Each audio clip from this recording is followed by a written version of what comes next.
Item ಯಾವುದೇ ಇರಲಿ try ಮಾಡಿ ಆಚಿ ಚಿಕನ್ ಮಸಾಲಾ.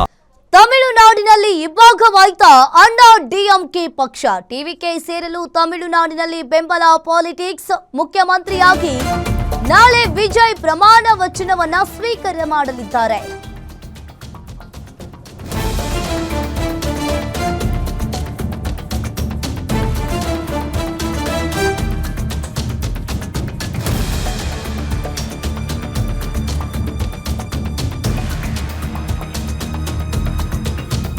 ಇನ್ನು ತಮಿಳುನಾಡಿನಲ್ಲಿ ಇಬ್ಬಾಗವಾಯ್ತಾ ಅಣ್ಣಾ ಡಿಎಂಕೆ ಪಕ್ಷ. ಈಗಾಗಲೇ ಟಿವಿಕೆಯನ್ನ ಸೇರಲು ತಮಿಳುನಾಡಿನಲ್ಲಿ ಬೆಂಬಲ ಪಾಲಿಟಿಕ್ಸ್ ಶುರುವಾಗಿದೆ. ಬಹುಮತಕ್ಕಾಗಿ ಮೈತ್ರಿ ಮೊರೆ ಹೋಗಿರೋ ವಿಜಯ್, ಅದರಿಂದ ಟಿವಿಕೆ ಬೆಂಬಲಕ್ಕೆ ಈಗಾಗಲೇ ಎಐಎಡಿಎಂಕೆ ಬೆಂಬಲಕ್ಕೆ ಮುಂದಾಗಿರುವಂತದ್ದು. ಎಐಎಡಿಎಂಕೆ ಬೆಂಬಲದಿಂದ ಪಕ್ಷದಲ್ಲಿಯೇ ಈಗ ಇಬ್ಬಾಗವಾಗಿರುವಂತದ್ದು. ಇನ್ನು ಷಣ್ಮುಗಂ ನೇತೃತ್ವದಲ್ಲಿ 35 ಶಾಸಕರು ಕೂಡ ಟಿವಿಕೆಗೆ ಬೆಂಬಲವನ್ನ ಕೊಟ್ಟಿದ್ದಾರೆ. ಅದರಿಂದ ಎರಡು ಟೀಮ್ ಆಗಿ ಬೇರ್ಪಟ್ಟ ಎಐಎಡಿಎಂಕೆ ಈಗಾಗಲೇ ವಿಜಯ್ಗೆ ಕಾಂಗ್ರೆಸ್ನಿಂದ ಬೆಂಬಲ ಕೂಡ ಸಿಕ್ಕಿರುವಂತದ್ದು. ಇನ್ನು ತಮಿಳುನಾಡಲ್ಲಿ ಟಿವಿಕೆ ಪಕ್ಷ ಬಹುಮತದಿಂದ ಹೊರಹೊಮ್ಮಿರುವಂತದ್ದು 10 ಸ್ಥಾನಗಳು, ಮ್ಯಾಜಿಕ್ ನಂಬರ್. ಇನ್ನು 10 ಸ್ಥಾನಗಳು ಕೂಡ ಬೇಕಾಗಿದೆ. ಆದರೆ ವಿಜಯ್ ಯಾರ ಜೊತೆ ಮೈತ್ರಿಯನ್ನ ಮಾಡ್ಕೊಳ್ತಾರೆ ಅನ್ನೋದನ್ನ ಕಾದ್ ನೋಡ್ಬೇಕಾಗುತ್ತೆ. ಇನ್ನು ಸರ್ಕಾರ ರಚನೆಗೆ ಒಂದ್ ಕಡೆ ವಿಜಯ್ ಅವರು ಕಸರತ್ತನ್ನ ಮಾಡ್ತಾ ಇದ್ದಾರೆ. ನಾಳೆಗೆ ವಿಜಯ್ ಅವರ ಪ್ರಮಾಣ ವಚನವನ್ನ ಕೂಡ ಸ್ವೀಕಾರ ಮಾಡಲಿದ್ದಾರೆ. ಮುಖ್ಯಮಂತ್ರಿಯಾಗಿ ನಾಳೆ ವಿಜಯ್ ಪ್ರಮಾಣ ವಚನವನ್ನ ಸ್ವೀಕರಿಸಲಿದ್ದಾರೆ. ಇನ್ನು ತಮಿಳುನಾಡಲ್ಲಿ ಅತಂತ್ರ ವಿಧಾನಸಭೆ ಸೃಷ್ಟಿಯಾಗಿರುವ ಕಾರಣ ಅತಿ ದೊಡ್ಡ ಪಕ್ಷವಾಗಿ ಈಗಾಗಲೇ ಹೊರಹೊಮ್ಮಿದ ನಟ ವಿಜಯ್ ಅವರ ಟಿವಿಕೆ ಪಕ್ಷವು ಈಗಾಗಲೇ ಒಂದ್ ಕಡೆ ಟಿವಿಕೆ ಪಕ್ಷಕ್ಕೆ ಕಾಂಗ್ರೆಸ್ ಹಾಗೂ ಸಣ್ಣ ಪುಟ್ಟ ಪಕ್ಷಗಳ ಜೊತೆ ಮೈತ್ರಿ ಕಸರತ್ತು ಕೂಡ ಆರಂಭಿಸಿದೆ. ಇದೇ ಮೇ 7ಕ್ಕೆ ಪ್ರಮಾಣ ವಚನವನ್ನ ಸ್ವೀಕರಿಸುವ ಇರಾದೆಯನ್ನ ವಿಜಯ್ ಅವರು ಕೂಡ ಈಗಾಗಲೇ ವ್ಯಕ್ತಪಡಿಸಿದ್ದಾರೆ. ಇನ್ನೊಂದು ಕಡೆ ಪೂರಕವಾಗಿ ಕಾಂಗ್ರೆಸ್ ನಾಯಕ ಕೆಸಿ ವೇಣುಗೋಪಾಲ್ ಪ್ರತಿಕ್ರಿಯಿಸಿ ಮೈತ್ರಿಯ ಬಗ್ಗೆ ಇನ್ನು ಇವತ್ತು ಪಕ್ಷವನ್ನ ನಿರ್ಧಾರ ಮಾಡಲಿದೆ ಅಂತ ಹೇಳಿಕೊಂಡಿರುವಂತದ್ದು. ಒಂದ್ ಕಡೆ ಟಿವಿಕೆ ಪಕ್ಷಕ್ಕೆ ಸಿಕ್ಕಾಪಟ್ಟೆ ಅಲ್ಲಿರುವ ಸಣ್ಣ ಪುಟ್ಟ ಪಕ್ಷಗಳಾಗಿರ್ಲಿ, ಇನ್ನು ಎಐಡಿಎಂಕೆ ಪಕ್ಷಗಳಾಗಿರ್ಲಿ, ಸಾಕಷ್ಟು ಸಚಿವರಿಂದ ಶಾಸಕರಿಂದ ಕೂಡ ಟಿವಿಕೆ ಪಕ್ಷಕ್ಕೆ ಈಗ ಬೆಂಬಲ ಕೂಡ ಸಿಗ್ತಾ ಇದೆ. ಬಹುಮತಕ್ಕಾಗಿ ಮೈತ್ರಿ ಮೊರೆ ಹೋಗಿದ್ದಾರೆ ವಿಜಯ್ ತಳಪತಿ ಅವರು. ಹಾಗಾದ್ರೆ ವಿಜಯ್ ತಳಪತಿ ಯಾರ ಜೊತೆ ಮೈತ್ರಿಯನ್ನ ಮಾಡ್ಕೊಳ್ತಾರೆ ಅನ್ನೋದನ್ನ ಕಾದ್ ನೋಡ್ಬೇಕಾಗುತ್ತೆ. ಒಂದ್ ಕಡೆ ವಿಜಯ್ ತಳಪತಿ ಅವರ ಟಿವಿಕೆ ಪಕ್ಷಕ್ಕೆ ಕಾಂಗ್ರೆಸ್ ಕೂಡ ಬೆಂಬಲ ಸಿಗ್ತಾ ಇರುವಂತದ್ದು. ಷಣ್ಮುಗಂ ನೇತೃತ್ವದಲ್ಲಿ 35 ಶಾಸಕರು ಟಿವಿಕೆ ಪಕ್ಷಕ್ಕೆ ಬೆಂಬಲವನ್ನ ಕೊಡ್ತಾ ಇದ್ದಾರೆ. ಆದ್ರೆ ಇಲ್ಲಿ ಪಳನಿಸ್ವಾಮಿ ನೇತೃತ್ವದ ಟೀಮ್ ಮಾತ್ರ ನಕಾರವನ್ನ ವಹಿಸಿರುವಂತದ್ದು. ಅದರಿಂದ ಎರಡು ಟೀಮ್ ಆಗಿ ಈಗಾಗಲೇ ಎಐಡಿಎಂಕೆ ಬೇರ್ಪಟ್ಟಿದೆ. ಈಗಾಗಲೇ ವಿಜಯ್ಗೆ ಕಾಂಗ್ರೆಸ್ನಿಂದ ಕೂಡ ಬೆಂಬಲ ಸಿಗ್ತಾ ಇದೆ.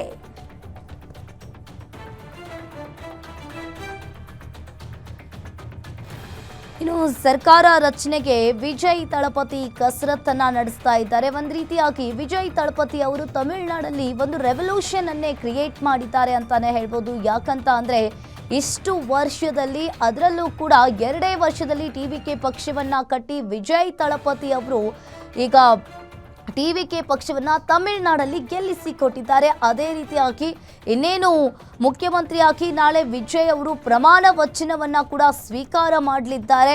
ವಿಜಯ್ ತಳಪತಿ ಅವರ ಟಿವಿಕೆ ಪಕ್ಷಕ್ಕೆ, ವೆಟ್ರಿ ಕಳಗಂ ಪಕ್ಷಕ್ಕೆ ಈಗಾಗಲೇ ಜನರು ಕೂಡ ಸಾಕಷ್ಟು ಬೆಂಬಲವನ್ನ ನೀಡ್ತಾ ಇದ್ದಾರೆ. ಒಂದ್ ರೀತಿಯಾಗಿ ಈಗ ತಮಿಳುನಾಡಿನಲ್ಲಿ ದಳಪತಿ ವಿಜಯ್ ಅವರ ಯುಗಾರಂಭ ಸ್ಟಾರ್ಟ್ ಆಗುತ್ತೆ. ಇನ್ನು ಸಾಕಷ್ಟು ಜನರು, ಅದರಲ್ಲೂ ಕೂಡ ತಮಿಳುನಾಡಿನ ಜನರು ಕೂಡ ಚೇಂಜಸ್ ಅನ್ನ ಹುಡುಕ್ತಾ ಇದ್ರು. ಅದೇ ಹೊತ್ತಿನಲ್ಲಿ ಟಿವಿಕೆ ಪಕ್ಷ ಬಂದಿದೆ. ಟಿವಿಕೆ ಪಕ್ಷ 2 ವರ್ಷದಲ್ಲಿ ಅವರು ಪ್ರಚಾರವನ್ನ ಮಾಡಿ ಇವಾಗ ಟಿವಿಕೆ ಪಕ್ಷ ಬಹುಮತ ಅಂತರದಿಂದ ಗೆದ್ದು ಬೀಗಿದೆ.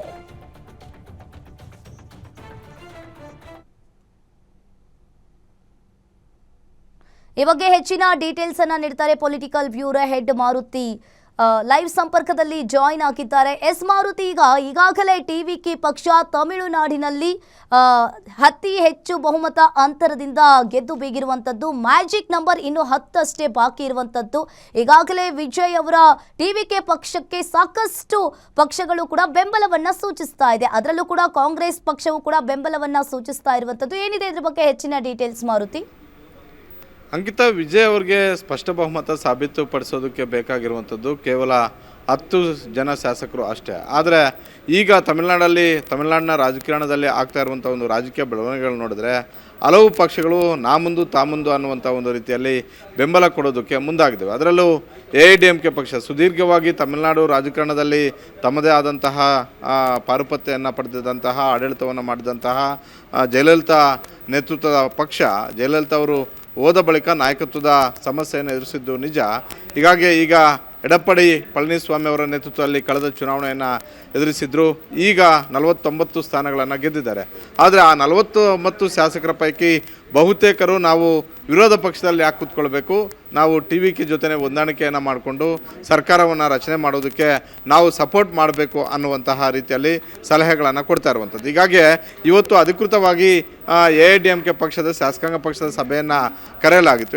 ಎಡಪ್ಪಡಿ ಪಳನಿಸ್ವಾಮಿ ಅವರ ನೇತೃತ್ವದಲ್ಲಿ ಶಾಸಕಾಂಗ ಪಕ್ಷದ ಸಭೆ ನಡೀಬೇಕಾಗಿತ್ತು. ಆದರೆ ಹಲವು ಶಾಸಕರ ವಿರೋಧ ವ್ಯಕ್ತಪಡಿಸೋದ್ರಿಂದ ಒಂದು ಕಡೆ ಎಡಪ್ಪಡಿ ಪಳನಿಸ್ವಾಮಿ ಅವರು ನಾವು ವಿರೋಧ ಪಕ್ಷದಲ್ಲೇ ಕೂತು ಜನರ ಸಮಸ್ಯೆಗಳನ್ನು ಸರ್ಕಾರದ ವಿರುದ್ಧ ಧ್ವನಿ ಎತ್ತಿ ಮುಂದಿನ ಚುನಾವಣೆಗಳನ್ನು ಎದುರಿಸೋಣ ಅಂತ. ಆದರೆ ಈ ವಿಚಾರಕ್ಕೆ ಸಂಬಂಧಪಟ್ಟಂತೆ ಪಕ್ಷದಲ್ಲಿ ಭಿನ್ನಾಭಿಪ್ರಾಯಗಳು ಉಂಟಾಗಿರುವಂಥದ್ದು.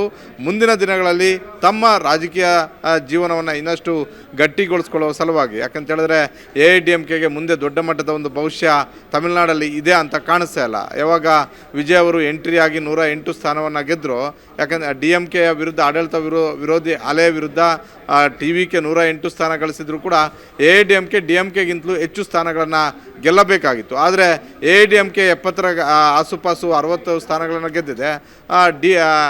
DMK 60 ಸ್ಥಾನಗಳನ್ನು ಗೆದ್ದಿದೆ. AIADMK ಅದಕ್ಕಿಂತಲೂ ಕನಿಷ್ಠ ಸ್ಥಾನಗಳನ್ನು ಗೆದ್ದಿರೋದ್ರಿಂದ ಮುಂದಿನ ರಾಜಕೀಯ ಭವಿಷ್ಯವನ್ನು ಗಟ್ಟಿಗೊಳಿಸುವ ಸಲುವಾಗಿ ಹಲವರು, ಅದರಲ್ಲೂ ಹಿರಿಯ ಶಾಸಕರಾದಂತಹ ಷಣ್ಮುಗಂ ಅವರ ನೇತೃತ್ವದಲ್ಲಿ ಸುಮಾರು 30ಕ್ಕೂ ಅಧಿಕ ಶಾಸಕರು TVKಗೆ ಸಪೋರ್ಟ್ ಮಾಡೋಣ ಅನ್ನುವಂಥ ಒಂದು ರೀತಿಯಲ್ಲಿ ಹೇಳಿಕೆಗಳನ್ನು ಕೊಡ್ತಾ ಇರುವಂಥದ್ದು. ಈ ನೆಲೆಯಲ್ಲಿ ಇವತ್ತು ಕರೆದಿದ್ದಂತಹ AIADMK ಶಾಸಕಾಂಗ ಪಕ್ಷದ ಸಭೆಯನ್ನು ಪಳನಿಸ್ವಾಮಿ ಅವರು ಮುಂದೂಡಿದ್ದಾರೆ. ಇದು ಒಂದು ಭಾಗ. ಮತ್ತೊಂದು ಭಾಗ ಏನು ಅಂತ ಹೇಳಿದ್ರೆ, ವಿಜಯ್ ಅವರು ಯಾವಾಗ ನಿನ್ನೆ ಹಲವರ ಸಪೋರ್ಟನ್ನು ಕೇಳಿದ್ರು, ಅದರಲ್ಲಿ ಕಾಂಗ್ರೆಸ್ ನಾಯಕರ ಸಪೋರ್ಟನ್ನು ಕೂಡ ಕೇಳಿದ್ರು. ಕಾಂಗ್ರೆಸ್ ಅವರು ನಿನ್ನೆ ಖಚಿತಪಡಿಸಿದ್ರು ನಮ್ಮ 5 ಜನರ ಶಾಸಕರ ಸಪೋರ್ಟ್ ಇರುತ್ತೆ ಅಂತ. ಅದೇ ರೀತಿ TVK, ಅದೇ ರೀತಿ PMK ಪಕ್ಷ 4 ಸದಸ್ಯರನ್ನು ಹೊಂದಿದೆ. ಮುಸ್ಲಿಂ ಲೀಗ್ 2 ಸದಸ್ಯರು, CPI ಮತ್ತು CPM ತಲಾ 2 4 ಜನ ಸದಸ್ಯರಿದ್ದಾರೆ. ಇನ್ನು ಸಣ್ಣ ಪುಟ್ಟ ಪಕ್ಷಗಳು ಎಲ್ಲವೂ ಸೇರಿ TCK ಪಕ್ಷದ 3 ಸದಸ್ಯರು ಇದ್ದಾರೆ. ಎಲ್ಲರೂ ಕೂಡ ಒಟ್ಟಾರೆಯಾಗಿ ನಾವು ವಿಜಯ್ ಅವರನ್ನು ಬೆಂಬಲಿಸ್ತೀವಿ ಅನ್ನುವಂಥ ಒಂದು ರೀತಿಯಲ್ಲಿ ಬಹಿರಂಗವಾಗಿ ಹೇಳ್ತಿರೋ, ಅವರನ್ನು ಪತ್ರ ಬರೆದು ಸಪೋರ್ಟ್ ಕೇಳಿರೋದು ನಿಜ. ಅದೇ ರೀತಿ ಆ ಪತ್ರಕ್ಕೆ, ವಿಜಯ್ ಅವರು ಬರೆದಂಥ ಒಂದು ಪತ್ರಕ್ಕೆ ಸಕಾರಾತ್ಮಕ ಉತ್ತರ ಆ ಕಡೆಯಿಂದಲೂ ಕೂಡ ಬಂದಿದೆ, ಹಲವು ಪಕ್ಷಗಳಿಂದ ಬಂದಿದೆ. ಹೀಗಾಗಿ AIADMKನ ಮತ್ತೊಬ್ಬರ ಶಾಸಕರ ಸಪೋರ್ಟ್ ವಿಜಯ್ ಅವರಿಗೆ ಈಗ ಅವಶ್ಯಕತೆ ಇದೆ ಅಂತ ಕಾಣಿಸ್ತಾ ಇಲ್ಲ. ಆದರೆ ದೊಡ್ಡ ಪಕ್ಷವಾಗಿ ಸರ್ಕಾರವನ್ನು ರಚನೆ ಮಾಡೋಣ, ಸ್ಪಷ್ಟ ಬಹುಮತ ಇರಲಿ ಅನ್ನುವಂಥ ಒಂದು ಯೋಚನೆ ವಿಜಯ್ ಅವರಿಗೆ ಬಂದಿದ್ದೆ. ಆದರೆ AIADMK ಇಬ್ಬಾಗ ಆಗಿದ್ದೆ ಆದರೆ ಅದರ ಸಂಪೂರ್ಣ ಲಾಭ TVKಗಾಗುತ್ತೆ.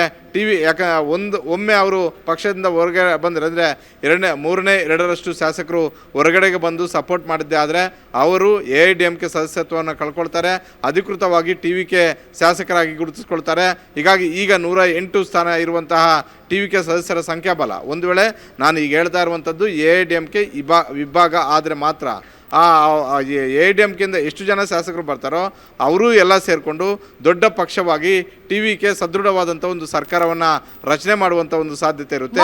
ಹೀಗಾಗಿ ಇನ್ನೊಂದು ಬ್ರೇಕಿಂಗ್ ಕೂಡ ಲಭ್ಯವಾಗ್ತಾ ಇದೆ. ಇಂದು ರಾಜ್ಯಪಾಲರನ್ನ ಭೇಟಿ ಮಾಡಲಿರೋ ವಿಜಯ್ ಮಧ್ಯಾಹ್ನ 3:30ಕ್ಕೆ ಗವರ್ನರ್ ಅನ್ನ ಭೇಟಿ ಮಾಡಿ ಚರ್ಚೆ ಮಾಡಲಿದ್ದಾರೆ.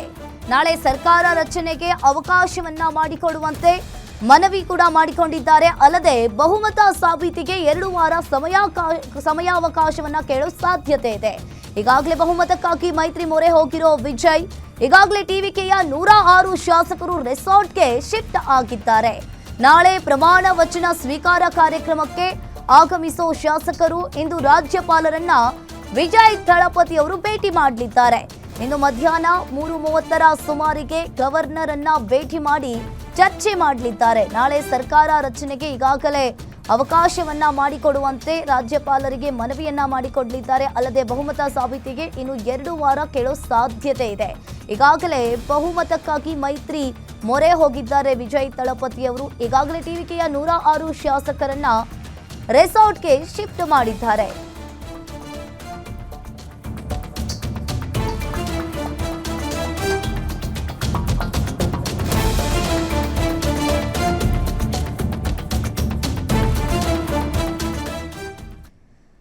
ಈ ಬಗ್ಗೆ ಹೆಚ್ಚಿನ ಡೀಟೇಲ್ಸ್ ಅನ್ನ ನೀಡ್ತಾರೆ political bureau head Maruti Pavagada live ಸಂಪರ್ಕದಲ್ಲಿ ಜಾಯಿನ್ ಆಗಿದ್ದಾರೆ. ಮಾರುತಿ, ಈಗ ಇಂದು ರಾಜ್ಯಪಾಲರನ್ನ ವಿಜಯ್ ದಳಪತಿ ಅವರು ಭೇಟಿ ಮಾಡಲಿದ್ದಾರೆ. ಮಧ್ಯಾಹ್ನ 3:30ಕ್ಕೆ ಗವರ್ನರ್ ಅನ್ನ ಭೇಟಿ ಮಾಡಿ ಚರ್ಚೆ ಕೂಡ ಮಾಡಲಿರುವಂತದ್ದು. ಏನಿದೆ ಇದ್ರ ಬಗ್ಗೆ ಹೆಚ್ಚಿನ ಡೀಟೇಲ್ಸ್ ಮಾರುತಿ? ಅಂಕಿತಾ, ನಿನ್ನೆ ನಡೆದಂತಹ ಶಾಸಕಾಂಗ ಪಕ್ಷದ ಸಭೆಯಲ್ಲಿ ಟಿವಿಕೆ ಶಾಸಕಾಂಗ ಪಕ್ಷದ ನಾಯಕನನ್ನಾಗಿ ವಿಜಯ್ ಅವರನ್ನು ನೇಮಕ ಮಾಡಿಕೊಂಡ್ರು 108 ಶಾಸಕರು ಕೂಡ. ಹೀಗಾಗಿ ಟಿವಿಕೆಯ ಮುಂದಿನ ಮುಖ್ಯಮಂತ್ರಿಯಾಗಿ ವಿಜಯ್ ಅವರು ನೇಮಕ ಆಗಿರೋದ್ರಿಂದ ಅವರು ಪದಗ್ರಹಣ ಮಾಡಬೇಕಾಗಿದೆ, ಪ್ರಮಾಣ ವಚನವನ್ನು ಸ್ವೀಕಾರ ಮಾಡಬೇಕಾಗಿದೆ. ಇವತ್ತು 2 ಗಂಟೆಗೆ ಭೇಟಿ ಆಗ್ತಾ ಇರುವಂತಹ ರಾಜಭವನದಲ್ಲಿ ರಾಜ್ಯಪಾಲರನ್ನು ಭೇಟಿ ಮಾಡಿ ನಾಳೆ ಪ್ರಮಾಣ ವಚನಕ್ಕೆ ಎಲ್ಲ ಸಿದ್ಧತೆಗಳನ್ನು ಮಾಡಿಕೊಂಡು ನನಗೆ ಪ್ರಮಾಣ ವಚನವನ್ನು ಬೋಧಿಸಬೇಕು, ಸರ್ಕಾರ ರಚನೆ ಮಾಡೋದಕ್ಕೆ ಅವಕಾಶವನ್ನು ಮಾಡಿಕೊಡ್ಬೇಕು ಅನ್ನುವಂಥ ಒಂದು ಮನವಿಯನ್ನು ಮಾಡ್ಕೊಳ್ತಾರೆ. ಇದು ಅಧಿಕೃತವಾಗಿ ಮಾಡಬೇಕಾಗಿರುವಂಥ ಒಂದು ಪ್ರಕ್ರಿಯೆ ಕೂಡ ಹೌದು. ಅದೇ ರೀತಿ ಯಾರೆಲ್ಲ ನಾಳೆ ವಿಜಯ್ ಅವರ ಜೊತೆಗೇ ಒಂದಷ್ಟು ಸಚಿವಗಳು ಪ್ರಮಾಣ ವಚನವನ್ನು ಸ್ವೀಕಾರ ಮಾಡ್ತಾರೆ ಇಲ್ವಾ ಅನ್ನುವಂಥದ್ದು ಈ ಕ್ಷಣಕ್ಕೂ ಕೂಡ ಗೊತ್ತಾಗಿಲ್ಲ. ಮೊದಲನೇದಾಗಿ ವಿಜಯ್ ಅವರು ಮುಖ್ಯಮಂತ್ರಿಯಾಗಿ ಪ್ರಮಾಣ ವಚನ ಸ್ವೀಕಾರ ಮಾಡಿದ ಬಳಿಕ ಸರ್ಕಾರ ಬಹುಮತವನ್ನು ಸಾಬೀತುಪಡಿಸಿದ ಬಳಿಕ ಬಹುತೇಕ ಕ್ಯಾಬಿನೆಟ್ ರಚನೆಯನ್ನು ವಿಜಯ್ ಅವರು ಮಾಡ್ಬೋದು. ಅದು ಏನಾಗುತ್ತೋ ಇನ್ನೂ ಗೊತ್ತಿಲ್ಲ, ಇಲ್ಲಿವರೆಗೂ ಕೂಡ ಅದರ ಬಗ್ಗೆ ಮಾಹಿತಿ ಇಲ್ಲ. ಆದರೆ ನಾಳೆ ಅಧಿಕೃತವಾಗಿ ತಮಿಳುನಾಡಿನ ಮುಖ್ಯಮಂತ್ರಿಯಾಗಿ ವಿಜಯ್ ಅವರು ಪ್ರಮಾಣ ವಚನ ಸ್ವೀಕಾರ ಮಾಡೋದಕ್ಕೆ ಈಗಾಗಲೇ ಟಿವಿಕೆ ಪಕ್ಷದಿಂದ ಎಲ್ಲ ಸಿದ್ಧತೆಗಳು ಕೂಡ ಮಾಡಿಕೊಂಡಿದೆ. ಅದರಲ್ಲೂ ವಿಶೇಷವಾಗಿ ಅಲ್ಲಿನ ಆಡಳಿತ ವರ್ಗ ಮತ್ತು ಪೊಲೀಸ್ ಇಲಾಖೆ ನಾಳೆ ಪ್ರಮಾಣ ವಚನಕ್ಕೆ ಯಾವ ರೀತಿಯಾದಂಥ ಒಂದು ಸಿದ್ಧತೆಗಳು ಬೇಕು, ಅದು ಪ್ರೊಟೆಕ್ಷನ್ ವಿಚಾರದಲ್ಲಾಗಿರ್ಬೋದು, ಬೇರೆ ಬೇರೆ ವಿಚಾರಗಳಲ್ಲಿ ಜನ ಹೆಚ್ಚಾಗಿ ಸೇರುವಂತಹ ನಿರೀಕ್ಷೆ ಇದ್ದೇ ಇರುತ್ತೆ. ಹೀಗಾಗಿ ಯಾವುದೇ ಸಮಸ್ಯೆಗಳು ಆಗದೇ ಇರುವಂಥ ಒಂದು ರೀತಿಯಲ್ಲಿ ಈ ಎಲ್ಲ ವಿಚಾರಗಳ ಬಗ್ಗೆ ಇವತ್ತು ಮಧ್ಯಾಹ್ನ 2 ಗಂಟೆಗೆ ಭೇಟಿ ಆದಾಗ ಮೊದಲನೇದಾಗಿ ನನಗೆ ಪ್ರಮಾಣ ವಚನ ಬೋಧನೆ ಮಾಡಿ ಅನ್ನುವಂಥ ಒಂದು ಮನವಿ, ಅದಾದ ಬಳಿಕ ಕ್ಯಾಬಿನೆಟ್ ಬಗ್ಗೆನೂ ಕೂಡ ಚರ್ಚೆ ಆಗ್ಬೋದು. ತದಬಳಿಕ ಏನಂತ ಹೇಳಿದ್ರೆ ನಾನು ಬಹುಮತವನ್ನು ಸಾಬೀತುಪಡಿಸೋದಕ್ಕೆ ನನಗೆ 2 ವಾರಗಳ ಕಾಲ 15 ದಿನಗಳ ಕಾಲ ಸಮಯಾವಕಾಶವನ್ನು ಕೊಡಿ ಅಂತ, ಇದು ರಾಜ್ಯಪಾಲರ ವಿವೇಚನೆಗೆ ಬಿಟ್ಟಂತಹ ಒಂದು ವಿಚಾರ. 15 ದಿನ ಇವರು ಸಮಯವನ್ನು ಕೇಳಿದಾಗ 1 ವಾರ ಕೊಡ್ತಾರೋ 15 ದಿನ ಕೊಡ್ತಾರೋ ಅದು ರಾಜ್ಯಪಾಲರಿಗೆ ಬಿಟ್ಟಂತಹ ವಿವೇಚನೆಗೆ ಬಿಟ್ಟ ವಿಚಾರ. ರಾಜ್ಯಪಾಲರು ಒಂದು ವೇಳೆ 15 ದಿನ ಟೈಮ್ ಕೊಟ್ಟಿದ್ದೆ ಆದರೆ 15 ದಿನಗಳ ಒಳಗಾಗಿ ಹೊಸದಾಗಿ ವಿಧಾನಸಭೆಯನ್ನು ಕರಿಬೇಕಾಗುತ್ತೆ. ವಿಧಾನಸಭೆಯಲ್ಲಿ ಮೊದಲನೇದಾಗಿ ಹೊಸದಾಗಿ ರಚನೆ ಆಗಿರುವಂಥ ಒಂದು ಸರ್ಕಾರಕ್ಕೆ ಮಾತಾಡುವಂಥದ್ದು. ತದಬಳಿಕ ಸರ್ಕಾರ ಸಹಜವಾಗಿ ತಮ್ಮ ಬಹುಮತವನ್ನು ಸರ್ಕಾರದ ನಾಯಕ ಸಾಬೀತು ಮಾಡಬೇಕಾಗುತ್ತೆ. ಎಲ್ಲ ಪ್ರಕ್ರಿಯೆಗಳು ಕೂಡ ಇರ್ತವೆ. ಇದಕ್ಕೂ ಮೊದಲು ಈಗ ಆಗ್ತಿರೋದು ಏನಂತ ಹೇಳಿದ್ರೆ ನಾಳೆ ಅಧಿಕೃತವಾಗಿ ವಿಜಯ್ ಅವರ ಪ್ರಮಾಣ ವಚನ ಸ್ವೀಕಾರ ಮಾಡಬೇಕಾಗಿರೋದ್ರಿಂದ ಇದಕ್ಕೆ ಸಂಬಂಧಪಟ್ಟಂತೆ ಅಧಿಕೃತವಾಗಿ ಮನವಿ ಕೊಡುವ ಸಲುವಾಗಿ ವಿಜಯ್ ಅವರು ಹೋಗ್ತಾ ಇರುವಂಥದ್ದು. ಈಗಷ್ಟೇ ಸಿಗ್ತಿರುವಂಥ ಒಂದು ಮಾಹಿತಿಯ ಪ್ರಕಾರ ನಿನ್ನೆ ರಾತ್ರಿಯಿಂದಲೂ ಕೂಡ ಹಲವು ಶಾಸಕರನ್ನು ಟಿವಿಕೆ 108 ಶಾಸಕರನ್ನು ಕೂಡ ಬೇರೆ ರೆಸಾರ್ಟ್ಗೆ ಕರೆಸ್ತಾ ಇದ್ದಾರೆ ಅಂತ. ನಾಳೆ ಏಕಾಏಕಿ ಪ್ರಮಾಣ ವಚನಕ್ಕೆ ಕರ್ಕೊಂಡು ಬರುವಂಥ ಒಂದು ಸಾಧ್ಯತೆಗಳು ಕೂಡ ದಟ್ಟವಾಗಿರ್ತವೆ. ಅದೇ ರೀತಿ ಇವತ್ತು ಸಂಜೆ ಒಳಗಾಗಿ AIADMK ಏನಾಗುತ್ತೆ, ಇಲ್ಲ ಒಗ್ಗಟ್ಟಾಗಿರ್ತಾರಾ, ಇಲ್ಲ ಇಬ್ಬಾಗ ಆಗುತ್ತಾ, ಇಲ್ಲವೇ ಬೇರೆ ಬೇರೆ ಪಕ್ಷಗಳ ಸಪೋರ್ಟ್ ಪಡ್ಕೊಂಡೆ ವಿಜಯ್ ಅವರು ಸರ್ಕಾರವನ್ನು ರಚನೆ ಮಾಡ್ತಾರಾ ಅನ್ನುವಂಥದ್ದು ಕೂಡ ಗೊತ್ತಾಗುತ್ತೆ ಅಂಕಿತ.